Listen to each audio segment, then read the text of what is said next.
प्रभू येशू ख्रिस्ताच्या पवित्र व जिवंत नावामध्ये मी पास्टर राजू ठाकूर पुणे महाराष्ट्र या ठिकाणातून आपल्या सर्वांना सलाम सांगतो. Praise Lord. जय येशू.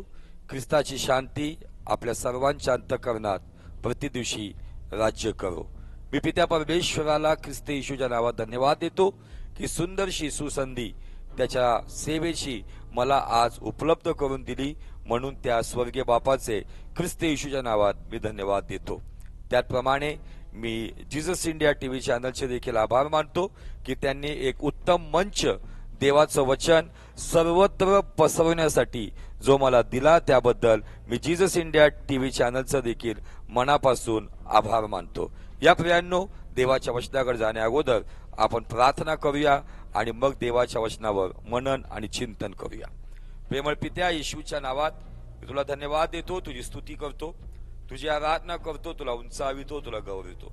तू चांगला आहे, तुझी दया सनातन आहे, तू सर्वदा आम्हासोबत राहणारा परमेश्वर आहे. आमची प्रत्येक गरज ख्रिस्त येशूमध्ये गौरवाने पुरवणारा देव आहे. धन्यवाद देतो, तुझी स्तुती करतो, विनंती करतो बाप्पा, आज तुझ्या वचनाद्वारे तू आमची भेट घे आणि जे आमच्या आध्यात्मिक जीवनासाठी गरजेचं आहे ते आज तुझ्या वचनाद्वारे आमच्या जीवनामध्ये तू प्रस्थापित कर. प्रत्येक गोष्टीचा ताबा तू घे. आजचं वचन ऐकणं व प्रचार करणं या दोन्ही गोष्टी तुझ्या गौरवासाठी होते. विश्वास ठेवतो, निश्चित आजचा संदेश आम्हासाठी लाभदायक आहे. मार्क 11:24 वचनाची सहमत होत. जे मागितले त्याप्रमाणे तू दिलेलंच आहे. येशूच्या गौरवी नावात मागतो, म्हणून तो ऐक पित्या. आमेन, आमेन. प्रियांनो, आज ज्या वचनावरती आपण मनन करणार आहोत आणि जो विषय आहे तो विषय म्हणजे घर. आणि घराविषयी बायबल खूप सुंदर सुंदर गोष्टींचं प्रगटीकरण म्हणा, प्रकाशन म्हणा, मार्गदर्शन म्हणा, त्याच्या वचनातून उत्तम रीतीने परमेश्वर आम्हाला देतो. येशू ख्रिस्ताने आम्हाला पित्याच्या घराविषयी, प्रार्थनेच्या घराविषयी आम्हाला उत्तम मार्गदर्शन केलेलं आहे. तर जाऊया आपण इब्रिकरास पत्र याचा 3रा अध्याय आणि वचन 4 पासून पुढे. कारण प्रत्येक घर कोणीतरी बांधलेले असते, पण सर्व काही बांधणारा देवच आहे. कुठली बिल्डिंग असो, कुठली इमारत असो, कुठलंही घर असो, ते घर कुठल्या ना कुठल्या गवंड्याने म्हणा, इंजिनियरनी म्हणा, आर्किटेक्चरनी म्हणा, कुणी ना कुणी ते घर आपल्या बुद्धीने, आपल्या शक्तीने बांधलेलं आहे. परंतु बायबल आम्हाला सांगतं सर्व काही बांधणारा तुमचा आणि माझा परमेश्वरच आहे. जे पुढे विदित होणार होते त्याविषयीच्या साक्षीसाठी त्याच्या सबंध घरात मोशे सेवक या नात्याने विश्वासू होता. आता या ठिकाणामध्ये मोशेला सेवक म्हटलेलं आहे आणि जुन्या कराराविषयी या गोष्टी सांगितलेल्या आहेत आणि त्या घराविषयी मोशे हा विश्वासू सेवक होता. पण ख्रिस्त तर देवाच्या घरावर, ख्रिस्त तर त्या स्वर्गीय राज्यावर नेमलेला पुत्र या नात्याने विश्वासू होता. आणि आपण आपला भरोसा व आपल्या आशेचा अभिमान शेवटपर्यंत दृढ राखल्यास त्याचे ते घर आहोत. आमेन, हालेलुया. आम्ही ख्रिस्ताचं घर, स्वर्गीय पित्याचं घर, पवित्र आत्म्याचं घर आहोत. पण त्यासाठी 2 गोष्टी आम्हाला या ठिकाणामध्ये सांगण्यात आलेला आहे. नंबर 1, आशेचा अभिमान. आणि तोच आशेचा अभिमान फक्त एका दिवसासाठी नाही, आरोग्य मिळालं म्हणून तेवढ्या दिवसापुरते नाही, बरकत मिळाली म्हणून तेवढ्या दिवसापुरते नाही, आशीर्वाद मिळाला म्हणून तेवढ्या दिवसापुरते नाही, तर तो आशेचा अभिमान शेवटपर्यंत आम्ही दृढ राखल्यास आम्ही त्या देवाचे घर आहोत. घराविषयी जर पाहताल तर 4 घराशी आम्ही संबंधित आहोत. 1, आमचं राहतं घर. 2, आमचं जीवनरूपी घर. 3, प्रार्थनेचं घर, 4 देवाचं घर, पित्याचं घर. आणि या घराविषयी तुम्ही विचार करताल की असं काय आम्हाला मार्गदर्शन होणार आहे. परंतु या ठिकाणामध्ये, या 6व्या वचनामध्ये, इब्री 3:6 मध्ये, ख्रिस्त तर देवाच्या घरावर नेमलेला पुत्र या नात्याने विश्वासू होता. त्याला ज्या कामगिरीवर पाठवलं होतं त्या ख्रिस्ताने ती कामगिरी बजावली. तो या जगात आला, त्यांनी सर्व अधिकार, सर्व पद जुगारून, सर्व काही सोडून स्वतःला रिक्त करून या जगात आला आणि सर्व अखिल मानव जातीसाठी त्या वधस्तंभावर तो बलिदान झाला. त्याच्या शरीराचा रक्ताचा शेवटला थेंब देखील त्यांनी राखून ठेवला नाही, तो देखील त्यांनी वाहू दिला आणि मरणावर विजयी होऊन पुनरुत्थित ख्रिस्त बनून त्याने पित्याच्या उजवीकडे जाऊन आपली कामगिरी पूर्ण केलेली आहे. आणि म्हणून त्याच्याविषयी मोशे सेवक आहे पण ख्रिस्त पुत्र आहे. आणि त्याविषयी सांगण्यात आलेलं आहे, त्या पुत्रावरचा आपला भरवसा व आशेचा अभिमान, या 2 गोष्टी महत्वाच्या आहेत. मी त्या देवावरती भरोसा फक्त रोटी कपडा मकान पुरतीच ठेवतोय का? जर तसं असेल तर मला सांगायला लागल, पहिले करिंथकरास पत्र याचा 15 अध्याय आणि वचन 19 मध्ये थोड्या वेगळ्या पद्धतीने संत पौल आम्हाला सांगतात. काय सांगतात? पहिले करिंथ 15:19, आपण या आयुष्यात ख्रिस्तावर केवळ आशा ठेवणारे असलो तर मग सर्व माणसापेक्षा आपण लाचार आहोत. या आयुष्यात म्हणजे फक्त एवढ्या आयुष्यापुरतीच का? जे आयुष्य तुम्हाला आणि मला दिले, ज्याविषयी बायबल सांगतं 60 वर्ष, शक्ती असल्यात 80 वर्ष, काहींना देवाच्या कृपेने अधिक वर्षही मिळतात. परंतु या आयुष्याला एक मर्यादा आहे. तुम्ही आणि मी त्या देवावर विश्वास ठेवतो, तो या जीवनासोबत पण आहे, या जीवनानंतरही आहे. जे LIC वाल्यांनी आपला बायबलचा डायलॉग घेतलाय, जिंदगी के साथ भी जिंदगी के बाद भी, हा प्रभू येशू ख्रिस्तावरचा तुमचा आणि माझा भरोसा असला पाहिजे. ख्रिस्तावरचा भरोसा आणि आशेचा अभिमान. काय आशेचा अभिमान आहे? या जगातली सगळी आशा नष्ट होईल, परंतु एक आशा आहे जिला पुनरुत्थानाची आशा म्हणण्यात येते. ती पुनरुत्थानाची आशा, जर मी मृत अवस्थेमध्ये असेल तर मला कबरेतून बाहेर काढेल, जर मी जीवित अवस्थेमध्ये असेल तर मला जीवित दशेमध्ये गौरवी शरीराने बाहेर उभं करेल. ख्रिस्त ज्यावेळेस येईल, मला आणि तुम्हाला तो आशेचा अभिमान असला पाहिजे की तुमचा आणि माझा उद्धारक तो लवकर येत आहे, मी त्याची वाट पाहत आहे, तो मध्य आकाशात येणार आहे, मला न्यायला येणार आहे, मला त्याच्या राज्यामध्ये 1000 वर्षाच्या राज्यातून पित्याच्या अनंत जीवनामध्ये, सार्वकालिक जीवनामध्ये नेणार आहे. या 2 गोष्टी तुमच्या आणि माझ्या जीवनामध्ये खूप गरजेचं आहे. ख्रिस्त तर देवाच्या घरावरती नेमलेला पुत्र होता, विश्वासू होता. आणि आज जर आपण आपला भरोसा व आपल्या आशेचा अभिमान असाच शेवटल्या क्षणापर्यंत, शेवटल्या श्वासापर्यंत जर आपण दृढ म्हणजे मजबूत धरून ठेवलं, दृढ धरून ठेवलं, तर बायबल सांगतं त्याचे ते आम्ही घर आहोत. आम्ही त्याचे घर आहोत. माझं शरीर पवित्र आत्म्याचं मंदिर आहे. येशू ख्रिस्ताने घराविषयी आम्हाला योहानाच्या 14 अध्यायामध्ये आम्ही अनेक वेळा या वचनातून पाहतो. योहानाच्या 14 अध्यायामध्ये प्रभू येशू ख्रिस्ताने सुंदर रीतीने सांगितलं, मी जातो आणि जागा तयार करून येतो. माझ्या पित्याच्या घरात राहण्याच्या पुष्कळ जागा आहेत. तुमचं अंतःकरण अस्वस्थ होऊ नये, देवावर विश्वास ठेवा आणि माझ्यावरही विश्वास ठेवा. माझ्या पित्याच्या घरात राहण्याच्या जागा पुष्कळ आहेत. नसत्या तर मी तुम्हाला तसे सांगितले असते. मी तुम्हासाठी जागा तयार कराव्या जातो आणि मी जाऊन तुम्हासाठी जागा तयार केली म्हणजे पुन्हा येऊन तुम्हाला आपल्या जवळ घेईल, यासाठी की जिथे मी आहे तिथे तुम्हीही असावे. आमेन. आता सध्या प्रभू येशू ख्रिस्त केवळ वकिलीच करत नाहीये, तर तो तुमच्या आणि माझ्यासाठी एका उत्कृष्ट आर्किटेक्चर प्रमाणे, आमच्या जीवनामध्ये, आमच्या सेवेप्रमाणे, आमच्या कार्याप्रमाणे, आमच्या नीतिमान जीवनाप्रमाणे, आमच्या पवित्र जीवनाप्रमाणे आमचा भरोसा व आशेचा अभिमान शेवटपर्यंत जो दृढ राखण्याचा प्रयत्न करत आहे, त्यांच्यासाठी तो जागा तयार करत आहे. जागा तयार झाली की त्याचं येणं कधी होणार आहे? चोर जसा येतो तसा तो येणार आहे. चोर सांगून येत नाही, पापणी लवत नाही तेव्हा तो येणार आहे. एका क्षणात, निमिषात शेवटला करणा वाजेल आणि त्यावेळेस त्याचं येणं होणार आहे. आणि तो त्याच्यामध्ये झोपी गेलेले आणि जे त्याच्यामध्ये चालत आहे त्यांना आपल्या घरी घेऊन जाणार आहे. आमेन.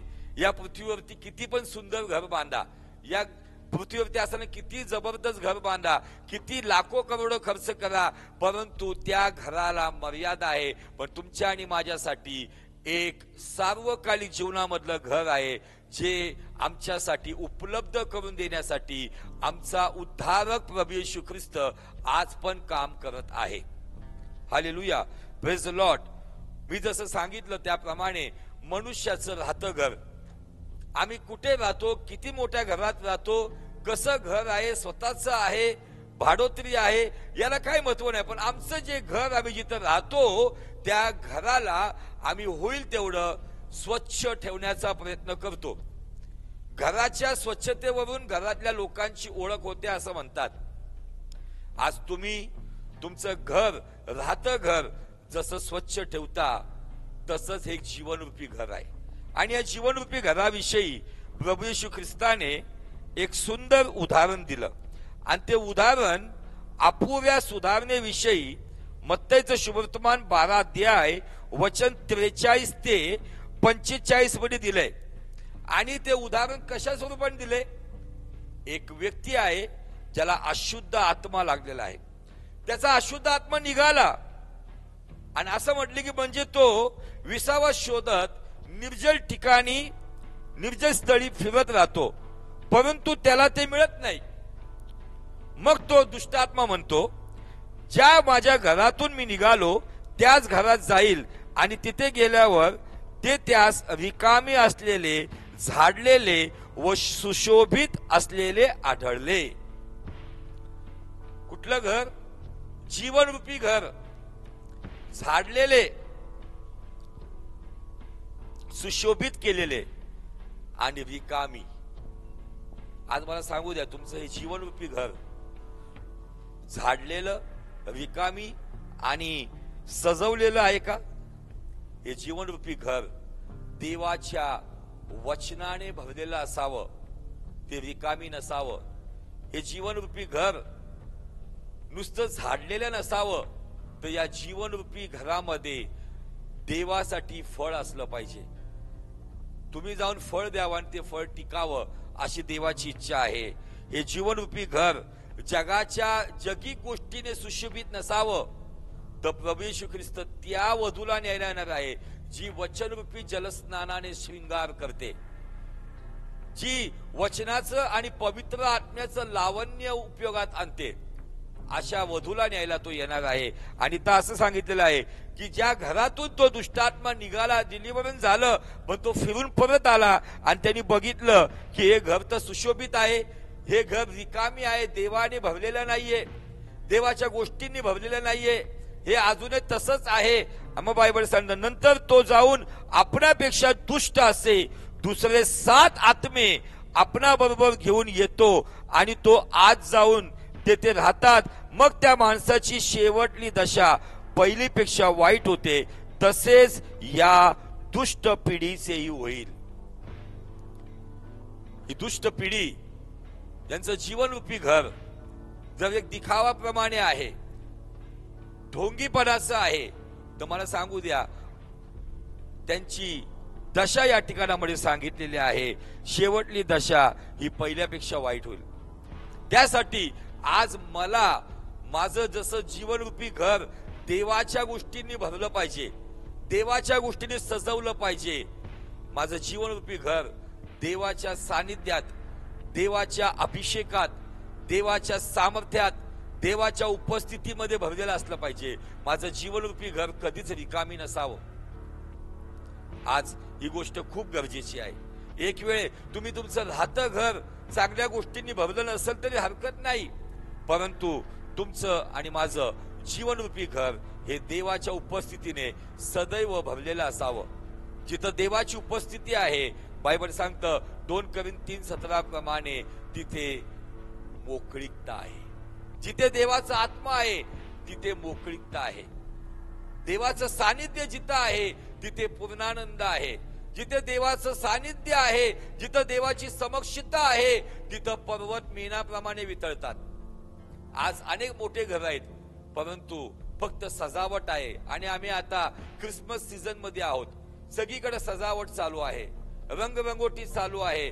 प्रत्येक जण घरावरती फोकस करत आहे, सुशोभीकरणावरती, डेकोरेशन वरती आज कुठं ना कुठं फोकस केलं जात आहे. चांगली गोष्ट आहे, पण त्याचबरोबर का माझ्या जीवनरूपी घराचं मी देवाच्या अभिषेकाने त्याचं सुशोभीकरण करत आहे का?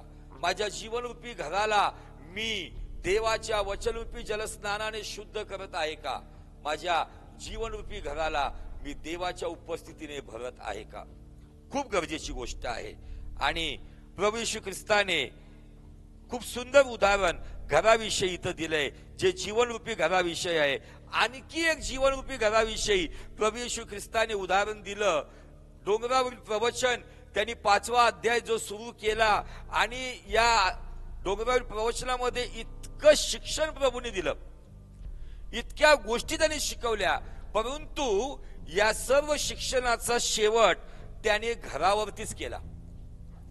आणि कोणत्या घरावरती केला? तर तिथं 2 पाये, 2 फाउंडेशन्स, 2 पाये. कुठले पाये? 2 घरांचे पाये. आणि त्याविषयी तो मत्ती याचा 7वा अध्याय वचन 24 पासून असं म्हणतो, यास्तव जो प्रत्येक जण माझी वचने ऐकून त्याप्रमाणे चालतो, तो कोणा एका शून्य मनुष्यासारखा ठरेल. त्याने आपले घर खडकावर बांधले, मग पाऊस पडला, पूर आला, वाराही सुटला, पण त्या घरास लागला तरी ते पडले नाही, कारण त्याचा पाया खडकावर घातलेला होता. पुढे असं दिलंय, तसेच जो कोणी ही माझी वचने ऐकून त्याप्रमाणे वागत नाही, तो कोणा एका मूर्ख मनुष्यासारखा ठरेल. त्याने आपले घर वाळूवर बांधले, मग पाऊस पडला, पूर आला, वाराही सुटला, त्या घराला लागला, तेव्हा ते पडले, अगदी कोसळून पडले. येशूचं हे बोलणे समाप्त केल्यावर असे झाले की लोकसमुदाय त्याच्या शिक्षणावरून थक्क झाले. त्यांनी सुरुवात डोंगरावरील प्रवचनाचं धन्यवादापासून सुरुवात केलं. धन्य ते आत्मेने दिन, स्वर्गाचं राज्य त्यांचं आहे. तिथून जे त्यांनी सुरुवात केली, 5वा अध्याय, 6वा अध्याय, 7वा अध्याय, हे 3 अध्याय त्यांनी शिकवले. अद्भुत असे विषय शिकवले, प्रत्येक गोष्टीचं डीप नॉलेज दिलं. परंतु शेवट कशावर केलाय? डोंगरावरील प्रवचनाचा शेवट घरावर झालाय. जो वचन ऐकून त्याप्रमाणे आचरण करतो. आज वचन ऐकणारे खूप आहेत, आचरण करणारे खूप कमी आहेत. जसे बोलवलेले पुष्कळ आहेत, निवडलेले थोडके आहेत, तसं वचन ऐकणारे खूप आहेत, परंतु वचनानुसार चालणारे खूप कमी आहेत. आणि त्यांची तुलना केलेली आहे. जो वचन ऐकून खडकावर घर बांधतो, त्या घरावरती पाऊस पडतो, त्या घराला पूर लागतो, त्या घरावरती वारा सुटतो, पण त्या घराला हलवू शकत नाही. का? त्याचं कारण ते घर वचनरूपी खडकावरती उभं आहे. आज बरेच लोक मोठ्या संख्येने आमच्या शहरांमध्ये, आमच्या राज्यामध्ये मोठमोठ्या सभा होत आहेत, हजारो लोक सभेला येत आहेत, गर्दीची गर्दी येत आहेत, परंतु सगळे वाळूवरती घर बांधत आहेत. चिन्ह, चमत्कार, भविष्यवाणी याच गोष्टींच्या माग, याच गोष्टीने आकर्षित होऊन लोक येशूच्या मागे येत आहेत. पण येशूच्या मागे येण्यासाठी येशूने स्पष्ट सांगितलंय, प्रति दिवशी आपला वधस्तंभ उचलून घेऊन स्वतःचा नकार करून मला अनुसरावे.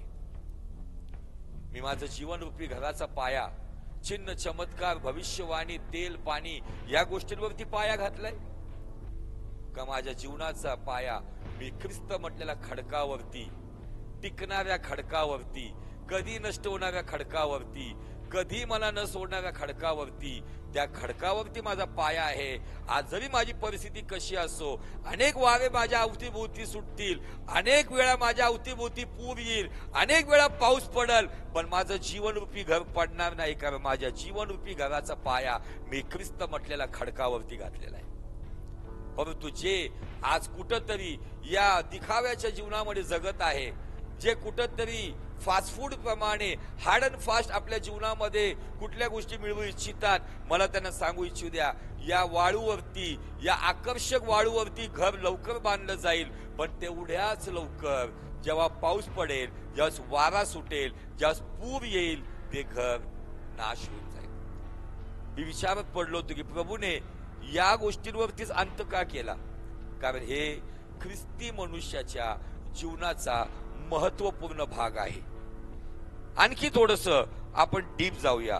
ज्ञानाचा राजा, ज्याचं नाव आहे राजा शलोमोन, त्याने घराविषयीच्या काय गोष्टी सांगितल्या, तर जाऊया घराविषयी तो काय म्हणतो. नीतिसूत्र 24 अध्याय वचन 3 आणि 4. सुज्ञानाच्या योगे घर बांधता येतं. आता हे घर कोणतं? हे घर कोणतं? हे घर विटाचं, सिमेंटचं, टाइल्सचं, चांगल्या छप्परचं ते घर नाही. हे तुमचं पारिवारिक घर, कौटुंबिक घर. या घराविषयी तो म्हणतो, सुज्ञानाच्या योगे घर बांधता येतं आणि समंजसपणाने ते मजबूत राहतं. नीतिमान व्यक्तीमध्ये आम्ही काही स्वभाव पाहिले माझ्या संदेशामध्ये, तर तिसरा स्वभाव आहे समंजसपणा. तो समंजसपणा नोहामध्ये होता, म्हणून त्याचं घर त्या जलप्रलयामध्ये, त्या तारूमध्ये सुरक्षित राहिलं. तो समंजसपणा दाविदामध्ये होता, म्हणून त्याने त्याचं राज्य टिकवून ठेवलं. आज समंजसपणा घराघरातून निघून चाललाय. जो तो एकमेकांचं ज्ञान आणि अक्कल काढत आहे, परंतु बायबल सांगतं ज्याला देवाकडून ज्ञान मिळालं, तो ज्ञानाचा राजा शलोमोन म्हणतो की समंजसपणाने घर मजबूत राहतं. आणि पुढे असं दिले, ज्ञानाच्या योगे त्याच्या खोल्या सर्व प्रकारच्या मौल्यवान व मनोरम वस्तूंनी भरून जातात. ज्ञानाच्या योगे आज प्रत्येक जण आपली खोली ज्या ठिकाणामध्ये तो राहतो, कुणाकडे 1 BHK, कुणाकडे 2 BHK, कुणाकडे 1 रूम किचन आहे, किंवा कुणाकडे एक साधा 10 बाय 10 ची खोली आहे, नो प्रॉब्लेम, मी त्यावर तुलना करत नाही. परंतु आमच्या जीवनरूपी कौटुंबिक घरामध्ये आज कोणत्या मनोरम वस्तूंची गरज आहे, या ठिकाणात दिले. सुज्ञानाच्या योगे घर बांधता येतं, समंजसपणाने ते मजबूत राहतं, आणि ज्ञानाच्या योगे त्या घराच्या खोल्या मनोरम आणि मौल्यवान आणि मनोरम वस्तूने भरून जातं. या जगामध्ये ज्ञानाचं उद्रेक आज पाहायला मिळतो. सर्व प्रकारचं ज्ञान वाढत आहे. हे कोणतं ज्ञान? मी जगातल्या ज्ञानाविषयी सांगत नाही. ज्ञान येशूला दिलेलं नाव आहे. येशू ज्ञान आहे. मजकडे माग म्हणजे मी वरील ज्ञान तुला देईल. वरील ज्ञान केवळ येशू आहे. ज्ञानाच्या योगे म्हणजे येशूच्या योगे आमच्या घराच्या खोल्या मनोरम, मौल्यवान आणि मनोरम वस्तूने भरून जातात. काय आहे मौल्यवान या जगात? फर्निचर, आमचा bed, king size bed, queen size bed, dining table, घरामधल्या आकर्षक वस्तू नाही. मौल्यवान जर काय असेल या जगामध्ये, तर मौल्यवान म्हणजे ख्रिस्ताची शांती. मग ते घर साधा असो किंवा लक्झरियस असो, त्या घरात जर ख्रिस्ताची शांती आहे, तर ते घर या मौल्यवान गोष्टींनी भरून जातं. आणि मनोरम काय आहे? तर मनोरम देवाची उपस्थिती आहे. देवाच्या सानिध्यात स्तोत्रकर्ता 16:11 मध्ये स्तोत्रामध्ये म्हणतो, देवाच्या सानिध्यात आनंद नाही तर पूर्णानंद आहे. In the presence of God is there fullness of joy. ज्ञानाच्या योगे, जगाच्या योगे नाही, कुणाच्या बुद्धीच्या योगे नाही, येशूच्या योगे आमच्या जीवनरूपी कौटुंबिक खोल्या आज देवाच्या शांतीने आणि देवाच्या उपस्थितीने भरून जातात. आणि घराच्या बांधकामाविषयी या ज्ञानाचा राजा शलोमोन यांनी घराच्या बांधकामाविषयी काय सांगितलंय? नीतिसूत्र 9वा अध्याय वचन 1 मध्ये तो काय म्हणतो पहा. ज्ञानाच्या योगे, ज्ञानाच्या जागी मी पुन्हा सांगतो, येशूच्या योगे घर बांधिले आहे, त्याने आपले 7 खांब तयार केले आहे. 7 खांब, 7 खांबावरती घर कसं थांबल ही एक ऑड संख्या आहे. आम्हाला विषम नव्हे तर समसंख्येमध्ये कॉलम ज्यावेळेस उभे केले जाते, 4 कॉलम, 6 कॉलम, 8 कॉलम वरती घर उभं राहतं, पण हे घर 7 कॉलम वरच आहे. या 7 कॉलम वरती बायबल सांगतं की जो या 7 कॉलम वरच्या घराविषयी सांग, ज्ञानाने आपले 7 खांब तयार केलेले आहे. कुठल्या जीवनासाठी, कुठल्या घरासाठी? आमच्या घरासाठी. हे 7 खांब काय माहिती का? हे 7 खांब आम्हाला इथं दिसतात. ते 7 खांब म्हणजे देवाच्या या पवित्र आत्म्याच्या संख्येला देखील ते दर्शवतात. जर तुम्ही प्रेषितांच्या काळामध्ये जर गेला तर प्रेषितांचं कृत्य याचा 3रा अध्याय याचे वचन 42 ते 46 पर्यंत तुम्ही पाहिलं तर तिथं दिले प्रेषितांच्या काळामध्ये ते प्रेषितांच्या शिक्षणात, सहवासात, भाकर मोडण्यात, प्रार्थना करण्यात तत्पर असे. तेव्हा प्रत्येक मनुष्याला भय वाटले आणि त्यांनी प्रेषितांच्या हातून पुष्कळ अद्भुत कृत्य व चिन्हे घडत होती. तेव्हा त्यांनी विश्वास ठेवणारे सर्व एकत्र होते आणि त्यांचे सर्व काही सामायिक होते. ते आपली जमीन व मालमत्ता विकून जसजशी प्रत्येकाला गरज लागते तसतसे सर्वांना वाट, ते दररोज एक चित्ताने तत्परतेने मंदिरात जमत, घरोघरी भाकर मोडीत व देवाची स्तुती करीत, हर्षाने सालसपणाने जीवित. या ठिकाणामध्ये 7 खांब आहेत. या 7 खांबाविषयी जर पाहिलं तर पवित्र आत्म्याचे आम्हाला 7 गुण यशाचा 11वा अध्याय वचन 1 ते 2 मध्ये दिसतात. यरीहोच्या सभोवती 7 फेऱ्या. थोड्या वेळापूर्वी अपुरी सुधारणा त्या घरामध्ये तो दुष्टात्मा निघून गेल्यावरती त्याने 7 दुष्ट अजून आत्मे घेऊन आला आणि त्या घरामध्ये येऊन त्याचा नाश केला. सॅमसन त्याला 7 बटा होत्या. शास्त्रेचा 16 अध्याय वचन 19 मध्ये आम्हाला पाहायला मिळतं. त्या 7 बटा कापल्यानंतर गाढवाच्या जाबडाने 1000 लोक मारणारा सॅमसन, 300 कोल्यांच्या शेपट्यांना मशाली बांधून बलिष्ठांचं शेत जाळणारा सॅमसन, त्या नगराचा मुख्य दरवाजा उचलून नेणारा सॅमसन. या 7 बटा कट झाल्या तर सॅमसन दुर्बळ झाला आणि एक साधारण स्त्री दलीला त्याला धरून देते. का? या 7 संख्याविषयी मी न्यूमरोलॉजी सांगत नाहीये, परंतु 7 ही संख्या पवित्र आत्म्याच्या परिपक्वतेला दर्शवते. आणि या 7 गोष्टी ज्या मी थोड्या वेळापूर्वी वाचल्या त्याच्यामध्ये प्रेषितांच्या शिक्षणात म्हणजे टीचिंग, प्रेषितांच्या सहवासात म्हणजे सहभागितेत, प्रेषितांबरोबर भाकर मोडण्यात म्हणजे प्रभू भोजन, प्रेषितांबरोबर प्रार्थना, स्तुती, त्यांची युनिटी, एकता आणि शेवटी सुवार्ता. हे 7 खांब तुमच्या जीवनरूपी घराला आज लागले पाहिजे. 8व्या खांबाची विचार करू नका. 8वा खांब स्वतः येशू ख्रिस्त बनून तुमच्याबरोबर उभा राहील. तुमच्याबरोबर देवाच्या वचनाचं शिक्षणाची खूप गरज आहे. आज अनेक भटकवणारे, तेल पाणी भविष्यवाणीवरती लोकांना खिळवून ठेवणारे, मनोरंजन करणारे शिक्षण आमच्या आजूबाजूला आहे. तुमच्याकडे देवाच्या वचनाचं उत्तम शिक्षण असलं पाहिजे. तुम्ही योग्य सहभागितेमध्ये असले पाहिजे. तुम्ही देवाला समर्पित होऊन प्रभू भोजन घेणारे असले पाहिजे. प्रार्थनामय जीवन जगणारे असले पाहिजे. तुमच्यामध्ये स्तुतीला, वर्शिपला महत्व असलं पाहिजे. तुमच्यामध्ये युनिटी असली पाहिजे आणि त्याचबरोबर तुम्ही जिथे जाईल तिथं ख्रिस्ताची सुवार्ता सांगणारे असले पाहिजे. हे 7 खांब खूप इम्पॉर्टंट आहे. या 7 खांबावरती ज्ञानाने हे 7 खांब तयार केलेत आपलं घर बनवण्यासाठी. आज कसं बांधणार तुम्ही तुमचं घर? तुमचं राहतं घर तुम्ही निश्चित उत्तम ठेवलं असेल, पण प्रश्न आहे की जीवनरूपी घराचं काय? तुमचं प्रार्थनेचं घर त्याच्याविषयी काय? देवाच्या घरी न्यायला तर ख्रिस्त येणारच आहे. या घराविषयी मी तुम्हाला थोडस गंभीर होण्याविषयी मार्गदर्शन करत आहे. राजा शलोमोन म्हणतो, ज्ञानाच्या योगे घराच्या सर्व खोल्या मौल्यवान व मनोरम वस्तूने भरून जातात. ज्ञानाच्या योगे म्हणजे ख्रिस्ताच्या योगे. आमच्यासाठी ज्ञान म्हणजे येशू ख्रिस्त आहे, जो ज्ञानास लाजवण्यासाठी मूर्खाचा उपयोग करून घेतो. निश्चित तो आमच्या जीवनामध्ये कार्य करतो. या आज आपलं जीवन आपण देवाला समर्पित करूया आणि म्हणूया की प्रभू, माझं जीवनरूपी घर हे तुझ्या उपस्थितीने, तुझ्या शांतीने, तुझ्या अभिषेकाने, तुझ्या वचनाने भरलेलं असू दे.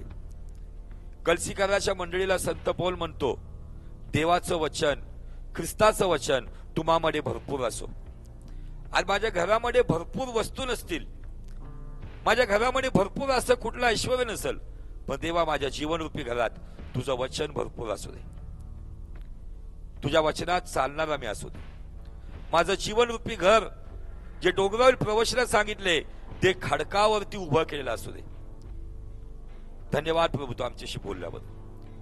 प्रभू, या घराचं महत्व तू आम्हाला पटवून दिलं म्हणून आम्ही तुझे आभार मानतो आणि विनंती करतो बाप्पा, या जीवनात तू कार्य कर, तुझ्या कृपेचा वर्षाव कर, तुझ्या सामर्थ्याची ओतणी कर. तू किती चांगला आहे याचा अनुभव तू दे. तुझ्या दयेने आणि तुझ्या कृपेने तू चालव. तुझं गौरव आमच्या ठाई तू स्थापित कर. धन्यवाद बाप्पा. आज जे कोणी या व्हिडिओच्या माध्यमातून मला पाहत आहेत अशा प्रत्येकाला स्पर्श कर, त्यांच्या जीवनात कार्य कर. उत्तम आरोग्य, दीर्घायुष्य, उदंड आयुष्य त्यांच्या जीवनामध्ये असू दे आणि सर्व प्रकारची कृपा करून या सर्वांचं जीवनरूपी घर तुझ्या अभिषेकाने, तुझ्या शांतीने, तुझ्या उपस्थितीने आणि तुझ्या वचनाने तू भर. प्रत्येक आजारी येशूला बतल्या महाराजच्या वळाने निरोगी हो. प्रत्येक अशांत व्यक्तीच्या जीवनात तुझी शांती येऊ. प्रत्येक बंधनात असणारा सुटका पाव आणि प्रत्येकाच्या जीवनावरती ख्रिस्ताचा अधिकार आणि पवित्र आत्म्याचं मार्गदर्शन सदैव सातत्याने चालू राहू. मान, महिमा, आदर, गौरव तुला देत मार्क 11:24 वचनाची सहमत होतो. जे मागितलंय त्याप्रमाणे तू दिला आहे. येशूच्या द्वारे मागतो म्हणून तो ऐकते. आमेन.